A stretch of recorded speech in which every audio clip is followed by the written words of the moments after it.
अयोध्या में, और वो भी एक दो सीट वोट से नहीं, लाखों वोट से बीजेपी हारती है। एक बड़ा शर्म की बात है। ये मैसेज जाता है, ये मैसेज जाता है देश और विदेश को कि जनता को धर्म, राम और कृष्ण और ये कर करके जनतंत्र नहीं चलेगा। अभी भी मुंह लटकाए हुए मोदी जी, मैं शपथ ले पाऊंगा या नहीं। अगर शपथ पत्र मेरे हाथ में है और हाथ में पढ़ते पढ़ते कहीं गिर ना जाएगा उसी वक्त, क्या पता, अभी कुछ भी हो सकता है। ये जो नीतीश कुमार हैं, ये जो नायडू जी हैं और कई लोग हैं, ये कब मैं चला ये कह नहीं सकते। भाई 74 साल का हो गया हूं, एक साल के लिए मुझे प्रधानमंत्री बने रहने दो, मेरी इज्जत बचा लो। तुम जो भी लेना है ले लो, तुम डिप्टी प्राइम मिनिस्टर बन जाओ, तुम गृह मंत्री बन जाओ, तुम कुछ भी बन जाओ, लेकिन गृह मंत्री क्या अमित शाह छोड़ेंगे? जो दिल्ली के अंदर इन्होंने बेईमानियां की है, जहां 3 उम्मीदवार कम से कम, कन्हैया जीत रहा था और उदित राज जीत रहे थे, ईस्ट दिल्ली से जो है कुलदीप जीत रहा था, इन तमाम लोगों को किस तरह से मैनेज किया गया ये। नमस्कार, मैं जून मैसी, मेरे साथ दुआ साहब मौजूद है। बातचीत करते हैं। चुनाव का नतीजा आ चुके हैं, 8 तारीख को शपथ ग्रहण है। शपथ ग्रहण आखिर में कौन करने वाले हैं? क्या प्रधानमंत्री नरेंद्र मोदी तीसरी बार प्रधानमंत्री बनने वाले हैं या इस बार कुछ उलटफेर होने वाले हैं? क्या लग रहा है, क्या नीतीश कुमार बनने वाले हैं प्रधानमंत्री, मोदी जी? जर्नलिस्ट महोदया, ये जो 2024 का लोकतंत्र का पर्व मनाया गया, ये जो लड़ाई हुई, ये सत्ता पक्ष और जनता के बीच में थी। हालांकि लोगों ने कहा कि एनडीए और इंडिया के बीच की लड़ाई है, लेकिन जनता समझ गई थी। जनता बहुत ही खामोशी के साथ काम किया। इन्होंने बहुत सारे ईडी, इनकम टैक्स और न्यायपालिका, कार्यपालिका, विधायिका, मीडिया, तमाम लोगों का चक्र चलाए। जादू टोना, पूजा पाठ, धर्म, नफरत सब हुआ। उसके बावजूद भी हैंग असेंबली, ये किसी एक पार्टी की मैंडेटरी नहीं मिला। जहां 400 पार की बात थी वो फेल हुआ, 300 पार थी फेल हुआ। मोदी जी चीख चीख के कहें कि मोदी की गारंटी है, मोदी है तो मुमकिन है, फेल हो गया। दूसरी तरफ भी लोगों ने जो जो नारे दिए, जहां जहां नफरत पहुंचाई, वो सब हार गए। आपका कहना है कि 8 को शपथ लेंगे, 8 को होगा या 10 को होगा या होगा भी कि नहीं होगा, ये अभी संशय है। क्योंकि किंग मेकर जो इस चुनाव में निकल के आए हैं, वो 12 सीट लेकर के नीतीश कुमार आए हैं और 16 सीट जो है चंद्रबाबू नायडू लेके आए हैं। ये 2 किंग मेकर हैं और ये 2 किंग मेकर को बीजेपी के प्रधानमंत्री मोदी जी और गृह मंत्री अमित शाह चीख चीख के गालियां दिए। ये दल बदलू है, ये सब जो है किसी काम का नहीं है, ये जो है हारने वाले लोग हैं, ये जो है लोगों को बिगाड़ने वाले लोग हैं। न जाने कितनी तरह की गालियां दोनों को सुनने को मिला। वक्त आ गया है, अब वो 2 लोग बड़ी खामोशी के साथ बदले लेने की के कागार पे आ गए हैं। अब ये हालत हो गया है। आपने विक्रम बेताल की कहानी सुनी होगी, कहानी खत्म, मैं चला।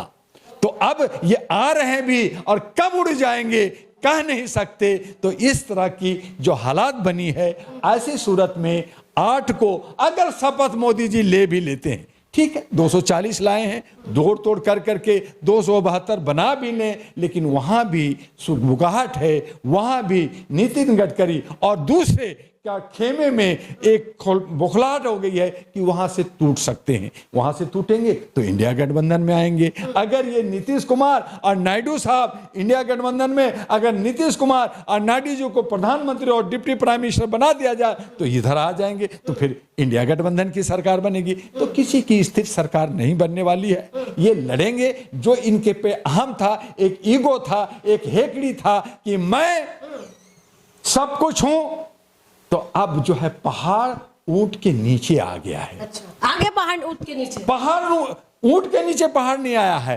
पहाड़ ऊंट के नीचे आ गया है। और अब जनता देख रही है कि बहुत तुमने नाच नचाया, अब हम तुम्हें कैसे नचाएंगे, कैसे नाचोगे, देख लो। तो इन तमाम चीजों से मैं ये जरूर एक मानवाधिकार का आदमी हूं, देश का समृद्धि विकास होनी चाहिए। मुख्य मुद्दा रोजगार, बेरोजगार, शिक्षा, स्वास्थ्य, सुरक्षा के उस पे होना चाहिए। और अब ये लड़ भिड़ के कुछ शायद कर लें, लेकिन अगर नहीं करेंगे तो ये सरकार नहीं चलेगी। और 6 महीना, 2 महीना, 1 साल खच लें और मध्यवर्ती चुनाव, ये निश्चित मान लीजिए कि 2 साल राम मंदिर बने हैं, वहां से मोदी, वहां से हार गए बीजेपी के कैंडिडेट। ये हैरानी है जर्नलिस्ट महोदया कि जहां आपने हर जगह ये धूम मची कि साहब जिसने राम को लाए हैं हम उसको लाएंगे, हर गली मोहल्ले में राम श्री राम जय राम का नारा लगा। आज भी आप देखेंगे कि हर गली मोहल्ले बाजार में आपको राम जी का झंडा लगा हुआ होगा। और उसी अयोध्या में कमाल हो गया कि अयोध्या में, और वो भी 1-2 सीट वोट से नहीं, लाखों वोट से बीजेपी हारती है। एक बड़ा शर्म की बात है। ये मैसेज जाता है, ये मैसेज जाता है देश और विदेश को कि जनता को धर्म, राम और कृष्ण और ये कर करके जनतंत्र नहीं चलेगा। राज, जनता को राज अगर चलानी है तो उनके मुद्दों पे चलाना होगा, देश को चलाना होगा, संविधान की बात करना होगा, बहुसंख्यक के हित और उसकी भागीदारी की बात करनी होगी। और जो समस्याएं हैं देश का उसको संभालना होगा। संविधान के बात को इंडिया गठबंधन ने थोड़ा लेट से उठाया। अगर ये संविधान और देश लोकतंत्र की बात बचाने की और ये जो एग्रेसिव हुए थे ये थोड़ा पहले होते और इन्होंने अच्छे कैंडिडेट देते, इनके चमचे, इनके सेक्रेटरी और इनके कुछ नेताओं ने जो दिग्भ्रमित किया, अगर ठीक से किए होते, दुआ का दुआ लेते, दुआ का सलाह लेते, तो मैं यकीन दिलाता हूं कि आज इंडिया गठबंधन 300 से पार होता और वो बहुरी बहुमत से सरकार बनाती। लेकिन गलती इन्होंने की है। अब इनका ईगो इनको भी गया, अब मोदी का भी ईगो गया। नहीं, मेरे पास सुनामी पत्थर है, मेरे पास जो हिप्नोटाइज करने वाला मामला है, मैं 400 पार आ रहा हूं, मुझे कोई नहीं हरा सकता, ये मोदी की गारंटी है। मैं 81 करोड़ को चावल खाना खिला रहा हूं, ये सब 81 करोड़ मुझे वोट दे देंगे, मैं तो बहुमत से जीत जाऊंगा। सोशल मीडिया में ये चीज चल रहा है कि सबसे नेताओं में से भी ज्यादा प्रभावित करा इस चुनाव को ध्रुव राठी की वीडियो ने। आप क्या मानते हैं? देखिए, ध्रुव राठी एक युवा सुलझा हुआ एजुकेशनिस्ट, वो अपना सामाजिक सेवा कर रहा था। लेकिन देश के अंदर जहां पे विकृतियां हो, देश जहां पे बिगड़ रहा हो, यही डॉक्टर दुआ का भी बार बार कहना है कि हमारे 65 करोड़ के युवा युवती यूथ लोग हैं, उसमें IAS IPS और बड़े दिमाग वाले लोग हैं, बहुत साइंस और इतिहास को जानने वाले लोग हैं, डॉक्टर इंजीनियर हैं, क्या उनमें से नहीं आ सकता? तो ध्रुव राठी ने कहा कि भाई ये देश के लिए, जिस देश में मैं पैदा लिया हूं, मैं विदेश में रहा, जर्मन में रहा, ठीक है, लेकिन देश वहां मेरी मीठी जो है लहूलुहान हो रहा है। तो उन्होंने पॉलिटिकल एनालिसिस किया, उन्होंने सर्वे किया, उन्होंने जो सारा किया। तो ये सब बकवास की बात कर रहे हैं कि जी ध्रुव राठी ने नुकसान पहुंचाया, रवीश ने नुकसान पहुंचाया, सोशल मीडिया ने कैमरा ले लेके जंतर मंतर पे घूम घूम के ये सब ने नुकसान पहुंचाया। मैं आऊंगा, इन सबको बंद कर दूंगा। कर दो ना बंद, अब तुम्हारी बोलती बंद हो गई, अब करो ना सोशल मीडिया को बंद। तुमने तो बहुत सारे गोदी मीडिया रखा था, तुमने इलेक्ट्रॉनिक मीडिया रखा था, आज भी उन्हीं की बात कर रहे हैं। ये जो बन रहा है जी, मोदी जी सरकार बन रहे, अरे अभी भी मुंह लटकाए हुए मोदी जी। मैं शपथ ले पाऊंगा या नहीं? अगर शपथ पत्र मेरे हाथ में है और हाथ में पढ़ते पढ़ते कहीं गिर ना जाएगा उसी वक्त, क्या पता, अभी कुछ भी हो सकता है। तब मैंने कहा कि ये विक्रम बेताल की कहानी हो गई।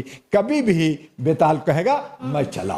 अच्छा, तो ये जो नीतीश कुमार हैं, ये जो नायडू जी हैं और कई लोग हैं, ये कब मैं चला ये कह नहीं सकते। तो ऐसी सूरत में ये जो है हैंग असेंबली, किसी की बहुमत नहीं। अब ये जो हेकड़ी थी, जो ये सब निकल चुका है।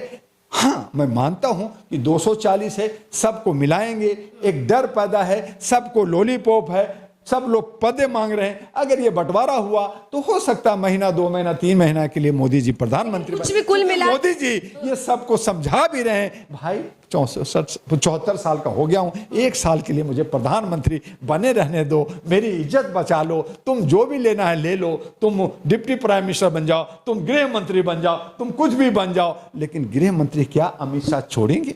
ये तो बताएं, साइन तो करवा लिए हैं मोदी जी कि भाई हम आपको गृह मंत्री दे देंगे, हम आपको डिप्टी प्राइम मिनिस्टर बना देंगे। लेकिन क्या जो अमित शाह बैठा अंदर, वो कहीं कोई गेम तो नहीं खेल रहा? क्या नितिन गडकरी जो गेम नहीं खेल रहा? क्या और लोग जो उनके जो लोग हैं जिनको कुछ नहीं मिला है वो गेम नहीं खेलेंगे? कुछ भी हो सकता है। इसलिए आज जो 2024 की सरकार बनने जा रही है वो अस्थिर सरकार होगी, और इसमें जो सोशल मीडिया है यही सही मीडिया कहलाएगी और सही दशा दिशा देगी देश को। और जो कश्मीर में अक्टूबर में चुनाव है, फिर हरियाणा में है, फिर महाराष्ट्र में इसी 2024 में असेंबली का चुनाव है, वहां खेला होगा। उसके बाद 25 में दिल्ली में है, बाकी जगह है जो दिल्ली के अंदर इन्होंने बेईमानियां की है, जहां 3 उम्मीदवार कम से कम, कन्हैया जीत रहा था और उदित राज जीत रहे थे, ईस्ट दिल्ली से जो है कुलदीप जीत रहा था। इन तमाम लोगों को किस तरह से मैनेज किया गया ये जनता समझ रही है, लोग समझ रहे हैं। लेकिन कब तक भ्रष्टाचार के आधार पर, कब तक ईडी, इनकम टैक्स और सीबीआई और एजेंसियों के सहारे चलोगे? इसीलिए जो है चंद्रबाबू नायडू ने कहा मुझे होम मिनिस्टर चाहिए, क्योंकि मुझे ईडी, इनकम टैक्स मुझे कब्जे में चाहिए। तुमने इस पे नाच नचाया है, तुमने इन सबको जेल भेजा है, मुझे यही विभाग चाहिए। अब कांटा फंस गया है, देखें मछली फंसती है या नहीं। ठीक है, बहुत बहुत धन्यवाद। ये थे हमारे साथ दुआ साहब। तो आपने सुना है क्या कुछ होने वाला है, बहुत ज्यादा इंटरेस्टिंग होने वाला है कि जो सरकार किसकी बनेगी, इंडिया की बनने वाले है या एनडीए सरकार बनाने वाले, इसीलिए तो आपको इंतजार करना पड़ेगा। इंतजार करिए। बहुत बहुत शुक्रिया।